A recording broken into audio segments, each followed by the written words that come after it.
জি, আমি ফয়সাল করিম মাসুদ। বিগত 12 ডিসেম্বর ওসমান হাদির নামে যে ব্যক্তির হত্যা মামলা আসামি আমাকে করা হয়েছে, আসলে আমি এই মামলার সাথে এই ওসমান হাদির যে হত্যা, এই হত্যার সাথে আমি কোনোভাবে প্রত্যক্ষ বা পরোক্ষভাবে জড়িত না। এটা পুরোটা একটা মিথ্যা বানোয়াট একটা নিউজ বা যেটাই বলেন আসামি আমাকে করা হয়েছে। করার পিছনে বেশ কিছু কারণ আছে, কারণ আমি তার প্রচারণায় ছিলাম।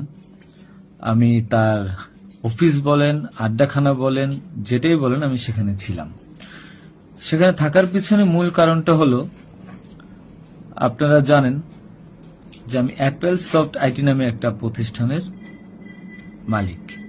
বিগত 10-12 বছর ধরে এই প্রতিষ্ঠান আমি চালাচ্ছি। এই প্রতিষ্ঠান থেকে আমি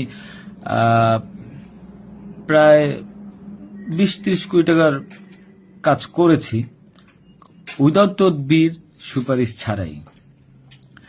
কারণ আমি ব্যাটল অফ 71-এর প্রতিষ্ঠাতা। ব্যাটল অফ 71-এর মতো একটি গেম বানিয়ে আমি বাংলাদেশে জাতীয় পুরস্কারও পেয়েছি। আমি সফটওয়্যার ইঞ্জিনিয়ার, আমি এমবিএও করেছি। এখন কথা হচ্ছে সেটা না, কথা হচ্ছে যে আমি সেখানে কেন গেলাম। সরকার পতনের পর আমার ব্যবসা প্রতিষ্ঠানে অনেক লস হয়, যেখানে আমি ঋণগ্রস্ত হয়ে যাই। তো আমি কিছু কাজ, নতুন কাজ, আইটির কাজ জমা দিয়েছি। তো আমি তাদেরকে জমা দেওয়ার পর আমি দেখলাম যে তদবির সুপারিশ এখন দরকার হবে, কারণ যেহেতু আমার ব্যক্তিগত প্রোফাইলে এখন কোনো কাজ হচ্ছে না। তো আমি ওসমান হাদির ওখানে যাই, তার সাথে কথা বলি। বলার পর সে আমাকে আশ্বস্ত করে বলে যে সে আমাকে কাজ পাইয়ে দিবে। এই বাবদ সে 5 লাখ টাকাও চায়। আমি 5 লাখ টাকা দিই তাকে। নগদ চেয়েছিল, আমি নগদই দিয়ে দিয়েছি।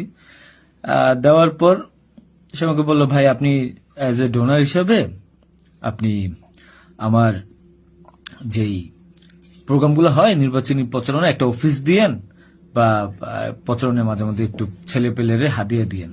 তো সে হাদিয়াই বলে আসলে বেসিক্যালি। তো আমি এরপরে শুক্রবার আমাকে আসতে বলে, আমি প্রথম শুক্রবার তার সাথে যাই, প্রচারণা করি।